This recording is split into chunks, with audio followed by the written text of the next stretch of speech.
안녕하십니까. 신상하게 민주국민 오븐토크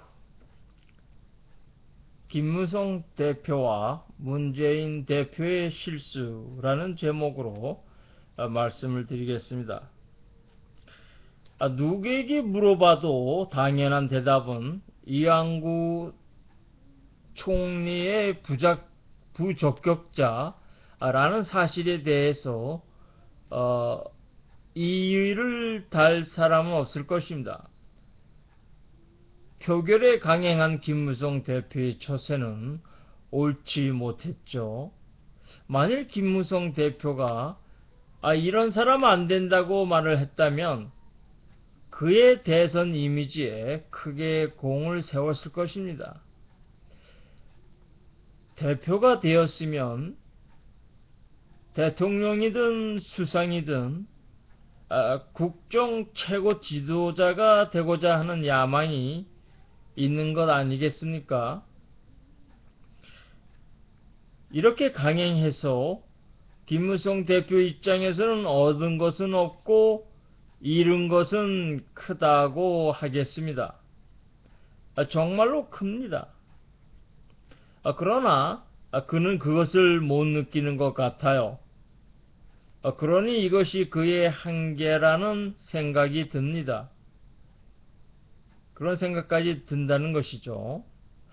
문창구 후보 때처럼 여권 내부에서도 부정적 입장이 하나둘씩 흘러나오다가 막판에 김무성 대표가 부정적 입장을 표명을 했다면 좋았을 것을 참 아쉬움이 큽니다. 왜냐하면 첫째로 박근혜 대통령의 입장에서는 참 안 된 일이죠. 박근혜 대통령의 통합은 물론이요, 믿업지 못한 그 국정 운영에 큰 타격을 줄 수 있기 때문입니다. 그러한 국정 이미지에. 그래도 그는 2년이나 남아있는 임기가 있고 시간은 흘러가기 마련입니다. 그렇다면 당내에서의 김 대표의 입지는 지금 상황은 사실 그렇게 큰 입지가 못 되죠. 그래서 본인의 목소리도 줄이고 자세도 낮추는 거 아니겠어요?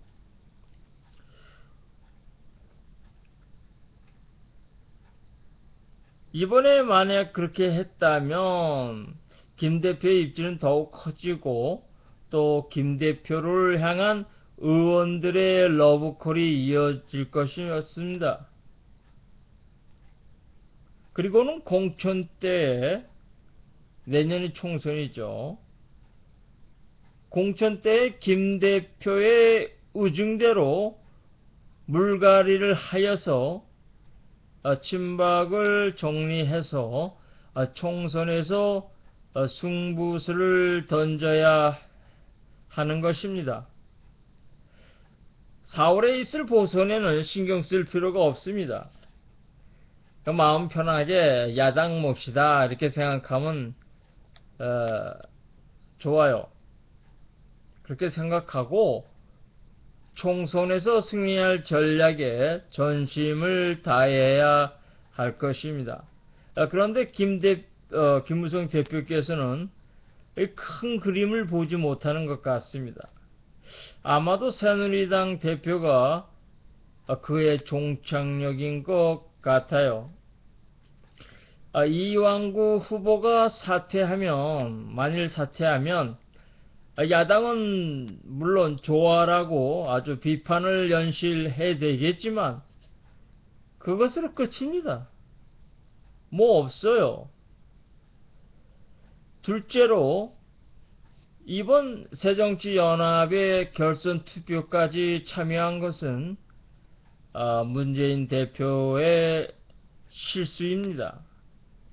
이런 경우는 아예 참석을 하지 않음으로써 여당으로만 단독 투표하게 해서 국민들의 마음을 대변했어야 했다는 말입니다. 일각에서는 문재인 대표가 명분을 쌓았다고 하는데 참 웃기는 말이 아닐 수가 없습니다. 문재인 대표는 박 대통령과도 싸우겠다고 했습니다. 그것을 보여주지 못했어요. 이번에 그것을 보여줬어야 했는데, 그래서 그에게 바라보는 그 국민들의 그 미지근한 그의 이미지는 더욱 커지게 되었다는 것입니다. 장애투쟁과 분별을 못하신 것 같아요, 이번에. 이왕구 후보에 대한 투표 불참은 장애투쟁이 아닙니다. 민주적 극단에 반대하는 표시인 것입니다. 오늘 한겨레 신문에 김종국 칼럼 아무나 되는 대통령이란 제목이 제목이 정확하게 생각나지 않습니다만 아마 그랬던 것 같아요. 근데 중요한 것은 그가 칼럼 마지막 부분에서 총리까지는 아무나 되는 총리라 쳐도 대통령까지는 좀 아닌 것 같다라는 필자의 그 김종국 칼럼의 그 칼럼니스트의 그 희망을 나타냈는데요. 저는 대통령도 그렇다가 맞는 말인 것 같습니다. 여야 모두 대통령 후보권에 든 사람들이 어쩌다가 되는 대통령이 될까 심히 두렵기까지 합니다.